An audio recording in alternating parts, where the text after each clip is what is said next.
नीलगढ़ के एक छोटे से गांव में सोमेश नाम का किसान रहता था। खेती के अलावा उसे कोई और काम नहीं आता था। उसी जमीन से उसका घर चलता था और उसी जमीन से उसकी पहचान थी। उसके साथ उसकी पत्नी सरला रहती थी और उनकी बेटी पल्लवी, जो किताबों में अपना कल ढूंढती थी।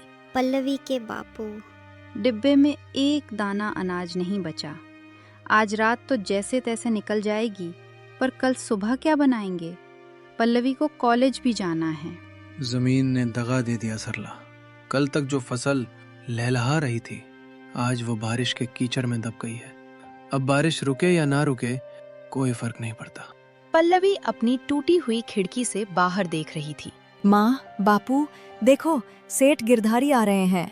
घर में एक भयानक सन्नाटा छा गया। सेठ गिरधारी का आना मतलब मौत के पैगाम से बुरा था। अरे ओ सोमेश, सो गए क्या? सुना है फसल पानी में बह गई। बहुत बुरा हुआ। सेठ, इस वक्त बुरा हो सोमेश, तो इंसान को जागते रहना चाहिए। मैं तो बस ये पूछने आया था कि पिछले साल का उधार और इस साल का ब्याज कैसे चुकाओगे? सेठ, कुछ दिन और दे दो। अगली फसल की बातें अपने बच्चों को सुनाना सोमेश। मुझे या तो पैसे चाहिए या वो जमीन जिसके भरोसे तुम अब तक जिंदा हो। सेठ ने पल्लवी की तरफ एक तिरछी नजर डाली और बिना कुछ कहे चला गया। अगले दिन सुबह सूरज निकला, लेकिन घर में उजाला नहीं था। तभी पल्लवी की मौसी शारदा अपनी बड़ी सी गाड़ी लेकर घर के सामने रुकी। वो शहर में रहती थीं और अपनी अमीरी का प्रदर्शन करना उनका शौक था। अरे सरला, ये क्या हालत बना रखी है घर की? और ये पल्लवी अभी तक कॉलेज के पीछे भाग रही है? दीदी, वो पढ़ना चाहती है, उसका सपना है। सपना? सरला, हम जैसे लोगों की किस्मत में सपने नहीं, सिर्फ रोटियां बेलना लिखा होता है। मेरा बेटा देखो, शहर की बड़ी कंपनी में साहब है, और यहाँ पल्लवी, कल को सेठ जमीन ले लेगा तो क्या डिग्री खाओगे? लड़कियों को इतना पढ़ाकर क्या फायदा अगर वो घर का चूल्हा ही ना बचा सकें।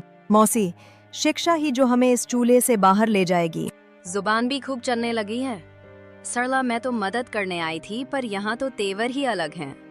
जब जमीन बिक जाए तो मेरे शहर वाले घर में नौकरानी की जरूरत है, भेज देना इसे। शारदा मौसी तो चली गईं, लेकिन उनके शब्द पल्लवी के कान में पिघले हुए शीशे की तरह उतर रहे थे। पल्लवी को पता था कि अब चुप बैठने से काम नहीं चलेगा। वो अपनी बचपन की सहेली नीरू के पास गई। नीरू के पास एक पुराना कंप्यूटर था, जिस पर वो अपना कॉलेज का काम करती थी। नीरू, मुझे काम चाहिए, कुछ भी, बस मुझे पैसे कमाने हैं। पल्लवी, तू पागल हो गई है? हम अभी पढ़ाई कर रहे हैं और गांव में कौन काम देगा? गांव में नहीं, इंटरनेट पर।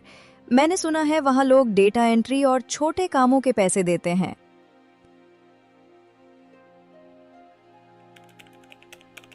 नीरू, ये वेबसाइट लोड क्यों नहीं हो रही? क्या हमारा इंटरनेट धीमा है?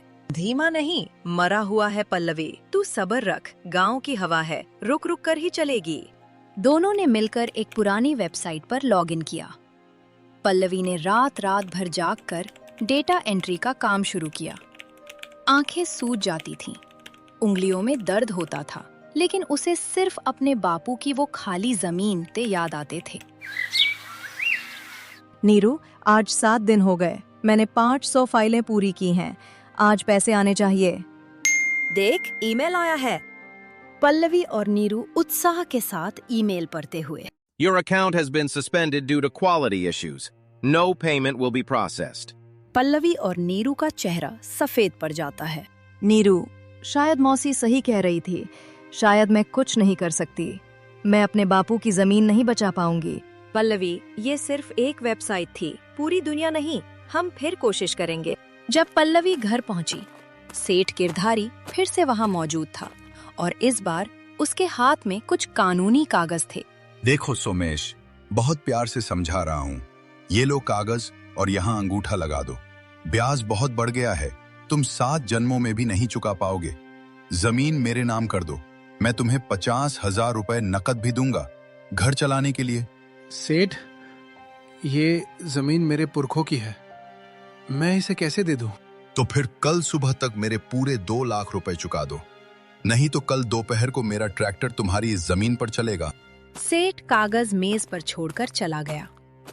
घर में मातम जैसा सन्नाटा छा गया। पल्लवी ने देखा कि उसके पिता ने धीरे से पेन उठाया। क्या आप सच में दस्तखत कर रहे हैं? और क्या करूं सरला, अपनी बेटी को भूखा मरते देखूं? कम से कम जमीन बेचकर उसे 2 वक्त की रोटी तो दे पाऊंगा। रुकिए बापू। पल्लवी दौड़कर आई और अपने पिता का हाथ पकड़ लिया। बापू, मुझे सिर्फ 7 दिन और दीजिए, सिर्फ 7 दिन। अगर मैं पैसे नहीं ला पाई तो आप जो कहेंगे मैं वो करूंगी। 7 दिन में क्या होगा बेटा? 2 लाख रुपए आसमान से नहीं टपकेंगे। टपकेंगे नहीं बापू, मैं उन्हें खींच कर लाऊंगी। बस मुझ पर एक बार भरोसा कीजिए। सोमेश ने अपनी बेटी की आंखों में देखा। उसने पेन नीचे रख दिया। 7 दिन, 2 लाख रुपए। उस रात पल्लवी और नीरू की आंखों में नींद का एक कतरा भी नहीं था। पुराना कंप्यूटर रह रहकर गर्म हो रहा था। पल्लवी पिछले 36 घंटों से सिर्फ उस एक वेबसाइट पर अपनी नजरें गड़ाए बैठी थी। उसने हजारों पन्ने टाइप किए थे। नीरू, देख, घड़ी में 4 बज रहे हैं। काम पूरा हो गया है। मैंने सारी फाइलें सबमिट कर दी हैं। बस अब पेमेंट अप्रूव होने का इंतजार है। पल्लवी, तूने बहुत मेहनत की है। बापू को गर्व होगा तुझ पर। चल, थोड़ा पानी पी ले। तेरा चेहरा बिल्कुल उतर गया है। पल्लवी ने जैसे ही रिफ्रेश बटन दबाया, स्क्रीन पर एक लाल रंग का बॉक्स उभर आया। उसमें लिखा था, User account flagged. Suspicious activity detected. Payment forfeited. ये क्या है? नीरू, ये क्या लिखा है? मेरी पेमेंट कहाँ है? क्या ये तो अकाउंट सस्पेंड होने की बात कर रहे हैं? पल्लवी, ये शायद कोई धोखाधड़ी वाली कंपनी थी। इन्होंने तेरा काम भी ले लिया और अब पैसे भी नहीं दे रहे। नहीं, ऐसा नहीं हो सकता। मैंने हजारों पन्ने टाइप किए हैं नीरू। मेरी उंगलियां सुन्न हो गई हैं। मेरे पास सिर्फ 7 दिन थे और 3 दिन निकल गए। ये पैसे नहीं आए तो बापू जमीन के कागजों पर अंगूठा लगा देंगे। पल्लवी ने गुस्से और हताशा में मेज पर मुक्का मारा। उसे लगा जैसे किस्मत उसका मजाक उड़ा रही है। उसने जिसे अपनी मंजिल समझा था, वो तो सिर्फ एक भ्रम था। अगले दिन पल्लवी बिना किसी उम्मीद के गांव की मंडी पहुंची। उसके बापू वहां अपनी बची कुची भीगी हुई सब्जियां बेचने आए थे। उसके बापू सोमेश एक आड़ती के सामने गिड़गिड़ा रहे थे। मुनीम जी, ये टमाटर ताज़ा है, अंदर से कुछ नहीं बिगड़ा, बस थोड़ा पानी लगा है। 5 रुपए किलो तो ले लीजिए। अरे सोमेश, पागल हो गए हो क्या? मंडी में माल भरा पड़ा है। ये कीचड़ वाले टमाटर कोई नहीं खरीदेगा। 1 रुपया किलो देना है तो दो, वरना ले जाओ यहां से, फेंक दो नाले में। 1 रुपया? मुनीम जी, बीज के पैसे भी नहीं निकलेंगे। घर में राशन नहीं है। तो हम क्या करें? हम यहां दान करने नहीं बैठे हैं। लेना है तो लो, वरना आगे बढ़ो। पीछे बहुत लोग खड़े हैं। पल्लवी ने देखा कि उसी मंडी के बाहर एक बड़ा सा बोर्ड लगा था, जिस पर लिखा था कि शहर के सुपरमार्केट में यही टमाटर 60 रुपए किलो बिक रहे हैं। पल्लवी का दिमाग चकरा गया। किसान को 1 रुपया और शहर वाले को 60 रुपए। बीच के ये 59 रुपए कहाँ जा रहे थे? तभी उसे नीरू की वो बात याद आई। इंटरनेट पर सब मिलता है और सब बिकता है। अगर मैं इन बीच में पैसा खाने वालों को हटा दूं और बापू के ये टमाटर सीधे शहर के उन लोगों तक पहुंचा दूं जो 60 रुपए देने को तैयार हैं। पल्लवी भागती हुई घर आई। उसने अपना पुराना फोन निकाला और शहर के कुछ ग्रोसरी ग्रुप्स और सोशल मीडिया पेजों को खंगालना शुरू किया। उसे समझ आया कि शहर के लोग ताजा और ऑर्गेनिक सब्जियों के लिए तरस रहे हैं और यहाँ गांव में सब्जियां सड़ रही हैं, और बापू के ये टमाटर सीधे शहर के उन लोगों तक पहुंचा दूं जो 60 रुपए देने को तैयार हैं। पल्लवी की आंखों में चमक आ गई और सीधे नीरू के घर भागी। नीरू, मुझे रास्ता मिल गया। हम टाइपिंग नहीं करेंगे, हम बिजनेस करेंगे। कौन सा बिजनेस? शहर में लोग ताजी सब्जियां ढूंढ रहे हैं। हम गांव से सीधे उन्हें बेचेंगे। पल्लवी, तेरे पास 1 रुपया नहीं है। ट्रक कहाँ से लाएगी? स्टोर कहाँ से खोलेगी? हमें स्टोर की जरूरत नहीं है नीरू, हमें सिर्फ कनेक्शन की जरूरत है। मैं एक डिजिटल सप्लाई चेन बनाऊंगी। मैं शहर के उन फ्लैट्स और सोसाइटियों से ऑर्डर लूंगी जहां लोग क्वालिटी चाहते हैं। हम बापू और गांव के दूसरे किसानों का माल इकट्ठा करेंगे और सीधे वहां पहुंचाएंगे। सुनने में अच्छा लग रहा है पल्लवी, लेकिन इतना आसान होता तो गांव का हर किसान यही करता। पल्लवी ने अपनी पूरी जान लगा दी। उसने शहर के कुछ बड़े व्हाट्सएप ग्रुप्स में अपने खेतों की और ताज़ा सब्जियों की फोटो डाली। उसने अपनी कहानी लिखी, एक किसान की बेटी की कहानी। लोगों को उसकी बात पसंद आई।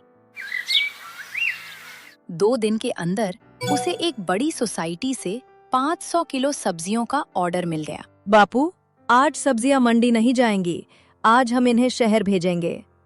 बेटा, ये क्या नया काम शुरू कर दिया तूने?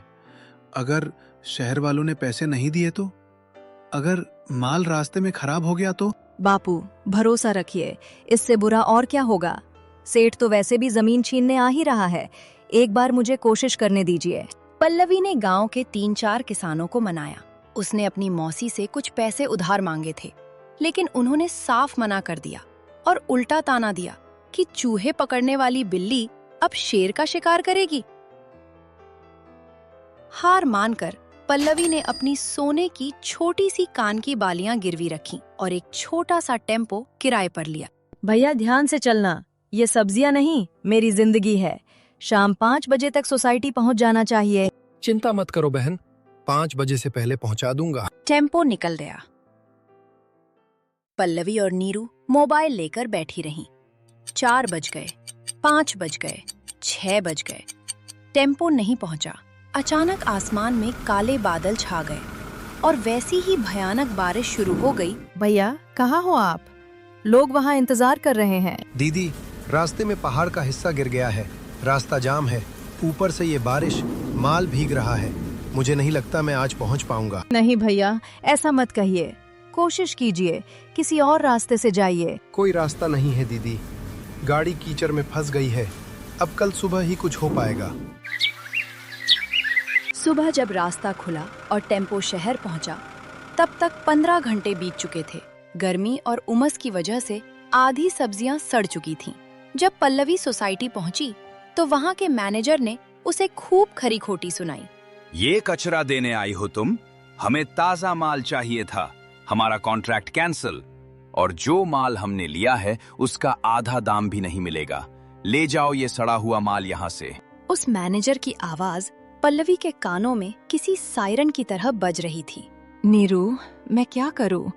काका, सुमेर भाई, सब ने अपनी फसल मेरे भरोसे छोड़ी थी। मैं उनसे नजर कैसे मिलाऊंगी? नजर झुकाकर तो बिल्कुल नहीं। तूने चोरी नहीं की है पल्लवी, कोशिश की है। गांव के चबूतरे पर दोनों पहुंची। पल्लवी ने सबको बताया कि देर और बारिश की वजह से टमाटर खराब हो गए हैं। किसी का चेहरा सख्त था, कोई गुस्से में था और कुछ किसान चुपचाप सब समझकर माफ कर चुके थे। जब पल्लवी खाली हाथ घर लौटी, तो शारदा मौसी पहले से ही वहां बैठी थी। उनके हाथ में सेठ के वो जमीन वाले कागज थे। देख लिया सरला, तुम्हारी बेटी ने शहर जाकर क्या नाम कमाया। बालियां भी गवा दी और अब जमीन भी जा रही है। सोमेश, मैंने सेठ से बात कर ली है, वो जमीन के कागज मुझे दे देगा। तुम लोग मेरे शहर वाले घर के पिछवाड़े में बने कमरे में रह लेना। कम से कम भूखे तो नहीं मरोगे। शायद यही किस्मत है। पल्लवी बेटा, तूने कोशिश की, पर शायद हम गरीबों के नसीब में जीत लिखी ही नहीं है। नहीं बापू, अभी 24 घंटे बाकी हैं। सेठ गिरधारी कल दोपहर को आएगा। अब क्या करेगी? भीख मांगेगी? नहीं मौसी, मैं वो करूंगी जो आप कभी नहीं कर सकती। मैं फिर से कोशिश करूंगी। पल्लवी कमरे के अंदर गई। उसका फोन बज रहा था। एक अनजान नंबर था। हेलो। हेलो, क्या आप वही पल्लवी हैं जिसने ग्रुप में फोटो डाली थी? मुझे कल के हादसे के बारे में पता चला। मेरा एक बड़ा रेस्टोरेंट चेन है। मुझे कल सुबह 1000 किलो ताज़ा सब्जियों की ज़रूरत है। अगर तुम कल सुबह 8 बजे तक माल पहुंचा सको तो मैं तुम्हें बाजार से दुगना दाम दूंगा, लेकिन एक भी सब्जी खराब नहीं होनी चाहिए। क्या तुम कर पाओगी? पल्लवी का दिल जोर से धड़का। 1000 किलो? ये तो पिछले ऑर्डर से दोगुना है। लेकिन उसके पास न पैसे थे, न टेम्पो और न ही अब किसानों का भरोसा। सर, मैं जरूर पहुंचा दूंगी। याद रखना पल्लवी, ये आखिरी मौका है। अगर कल सुबह माल नहीं आया तो आगे से हम कभी तुम्हारे साथ कोई सौदा नहीं करेंगे। ठीक है सर, मैं अपनी पूरी कोशिश करूंगी। पल्लवी ने फोन रखा। तभी नीरू उसके पास आकर खड़ी हो गई। पल्लवी, ये पागलपन है। हमारे पास पैसे कहाँ है? किसान हमें माल क्यों देंगे जब पिछला ऑर्डर फेल हो गया? नीरू, ये पागलपन नहीं है, ये मेरी आखिरी लड़ाई है। अगर कल हार गई तो मैं मौसी के घर नौकरानी बनने के लिए तैयार हूँ। क्या तू मेरा साथ देगी? नीरू ने पल्लवी की आंखों में वो आग देखी और कहा, हाँ पल्लवी, मैं तेरा साथ दूंगी। पल्लवी के घर के बाहर गांव के 10-12 किसान इकट्ठा थे। उनकी आंखों में वो गुस्सा था जो बरसों की गरीबी और बार बार मिलने वाले धोखे से पैदा होता है। अरे ओ सोमेश, अपनी बेटी को बाहर निकाल। हमारी सब्जियां शहर में फेंकवा दी, अब पैसे कौन देगा? हम गरीब लोग हैं, एक एक रुपया खून पसीने का होता है। रघु भाई, थोड़ा धैर्य रखो, कुछ ना कुछ रास्ता निकलेगा। रास्ता तो इसने बंद कर दिया है। अब मंडी वाला भी हमारा माल नहीं ले रहा, कहता है शहर वालों को बेचो। तभी पल्लवी घर से बाहर निकली। उसके हाथ में उसकी कॉलेज की डिग्रियां और कुछ मेडल थे। ये देख रहे हैं आप, ये मेरी 16 साल की पढ़ाई का नतीजा है। ये कागज नहीं, मेरी इज्जत है। रघु काका, सुमेर भाई, मैं जानती हूँ मैंने आप सबका नुकसान किया है, लेकिन मेरे पास खोने के लिए अब सिर्फ ये कागज बचे हैं। इन कागजों का हम क्या करेंगे बिटिया? इनसे पेट नहीं भरता। ये कागज आप गिरवी रख लीजिए। अगर कल दोपहर तक मैंने आपके पिछले नुकसान और इस नए माल के पैसे नहीं दिए तो मैं इस गांव को छोड़ दूंगी और शहर में मजदूरी करके आपका एक एक पैसा चुकाऊंगी। लेकिन मुझे एक आखिरी मौका चाहिए। मुझे 1000 किलो माल चाहिए, अभी, इसी वक्त। सन्नाटा छा गया। किसान एक दूसरे का मुंह देखने लगे। जा बिटिया, आखिरी बार तुझ पर नहीं, तेरी हिम्मत पर दांव लगा रहे हैं। ले जाओ हमारा माल, लेकिन याद रखना, ये सिर्फ सब्जियां नहीं, हमारे बच्चों की रोटियां हैं। रात के 2 बज रहे थे। पल्लवी, नीरू और सोमेश मिलकर सब्जियों की छटाई कर रहे थे। पल्लवी ने इस बार कोई जोखिम नहीं लिया। उसने एक पुराने जानकार का बड़ा ट्रक किराए पर लिया था, जिसके पैसे नीरू ने अपनी माँ के गहने छुपकर गिरवी रख कर दिए थे। पल्लवी, अगर इस बार भी रास्ता बंद मिला तो? रास्ता बंद मिला तो मैं पैदल माल ढोकर ले जाऊंगी नीरू, लेकिन आज हारना मेरे नसीब में नहीं है। सुबह के 5 बज चुके थे। पल्लवी खुद ट्रक के कैबिन में ड्राइवर के बगल में बैठी। ट्रक शहर की सीमा पर पहुंचा ही था कि पुलिस का नाका मिल गया। ओए ट्रक रोक, कहाँ जा रहे हो इतना माल लेकर? कागज दिखाओ। सर, ये ताज़ा सब्जियां हैं। 8 बजे तक रेस्टोरेंट पहुंचानी है। अगर देरी हुई तो सब खराब हो जाएगा।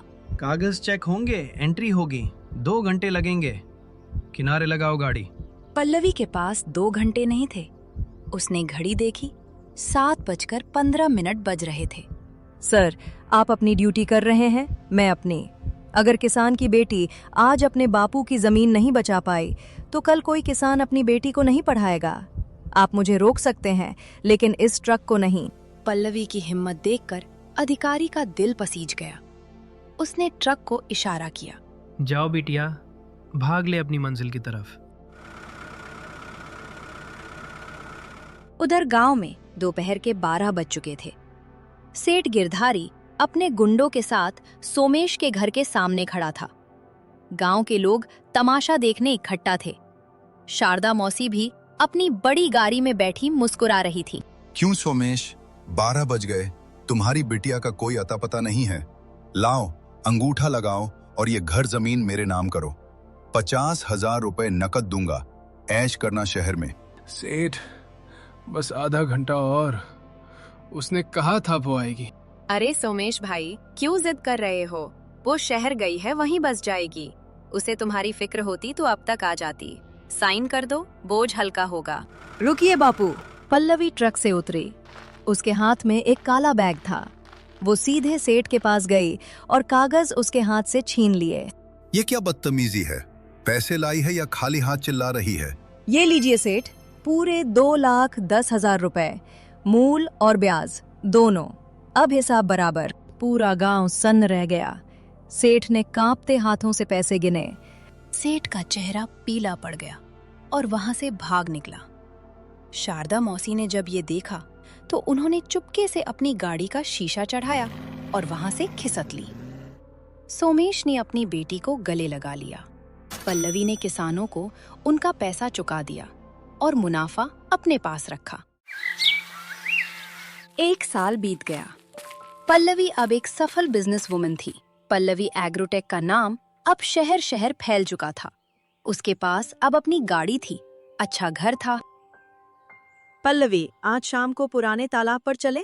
याद है हम वहाँ बैठकर सपने देखते थे? नीरू, मेरे पास फालतू वक्त नहीं है। दुबई के क्लाइंट के साथ मीटिंग है। और सुनो, अगली बार केबिन में आने से पहले सेक्रेटरी से पूछ लिया करो। सेक्रेटरी से? पल्लवी, मैं तेरी दोस्त हूँ। मैंने अपनी माँ के गहने गिरवी रखे थे, तब तूने सेक्रेटरी से नहीं पूछा था। वो वक्त अलग था नीरू। अब मैं एक कंपनी चलाती हूँ। तुम ये छोटी बातें नहीं समझोगी। ये लो, 1 लाख रुपए का चेक। अपनी माँ के गहने छुड़ा लेना और थोड़ा आराम करो। नीरू ने वो चेक नहीं लिया। वह बिना कुछ कहे वहां से चली गई। कुछ महीनों बाद पुराने घर के स्टोर रूम में पल्लवी को अपना पुराना फोन मिला। उसमें नीरू की वही वॉइस नोट थी जो पहले ऑर्डर के फेल होने पर भेजी गई थी। पल्लवी, तू हारना मत। अगर सब छोड़ दें तो भी मैं तेरे साथ खड़ी रहूंगी। हमें पैसा नहीं, अपनी इज्जत वापस लानी है। तू बस लड़ती रहे मेरी दोस्त। तेरा बापू का सपना टूटने नहीं देंगे। आवाज सुनते ही पल्लवी का अहंकार टूट गया। वह तुरंत उसके घर पहुंची। नीरू आज भी सादगी से सिलाई कर रही थी। मुझे माफ कर दे नीरू, मैं सफलता के नशे में अंधी हो गई थी। तू लौट आई, यही काफी है। मुझे तेरा पैसा नहीं चाहिए था पल्लवी, मुझे मेरी सहेली चाहिए थी। 2 साल बाद उनका एग्रोटेक ऐप पूरे राज्य में चलने लगा। पल्लवी अब भी गांव में सादगी से रहती थी, बिना अपनी कमाई जताए। पल्लवी शहर में मेहनत कर रही है। सुना है उसकी कंपनी ठीक चल रही है। सोच रहा हूँ अगले महीने घर में सोलर पैनल लगवा ले। क्या उससे 10 से 20 हजार पूछ ले? नहीं जी, बच्ची पर बोझ मत डालिए। अभी तो उसका काम जम रहा है। और तभी वहां पल्लवी आ जाती है। बापू, माँ, जरा यहाँ बैठिए, मुझे आपसे कुछ बात करनी है। क्या हुआ बेटा, कोई परेशानी है? पैसे कम पड़ गए क्या? नहीं बापू, बस आप ये मोबाइल देखिए। पल्लवी मोबाइल पर बैंक बैलेंस खोलकर बापू को दिखा देती है। ये क्या है बेटा? इसमें तो बहुत सारे बिंदी लगे हैं। मुझे समझ नहीं आ रहा। इकाई, दहाई, सैकड़ा। बापू, इसमें 10 करोड़ 20 लाख रुपए हैं। ये सब आपके हैं। आपकी उस मिट्टी की कमाई है जिसे दुनिया बेकार कह रही थी। 10 करोड़? बेटा, इतना पैसा तो पूरे जिले में किसी के पास नहीं होगा। तूने कहीं कुछ गलत तो नहीं किया? नहीं बापू, ये मेरी और नीरू की मेहनत है। हमने हजारों किसानों का माल सीधे कंपनियों को बेचा। आज आपके पास शहर का सबसे बड़ा बंगला खरीदने की ताकत है।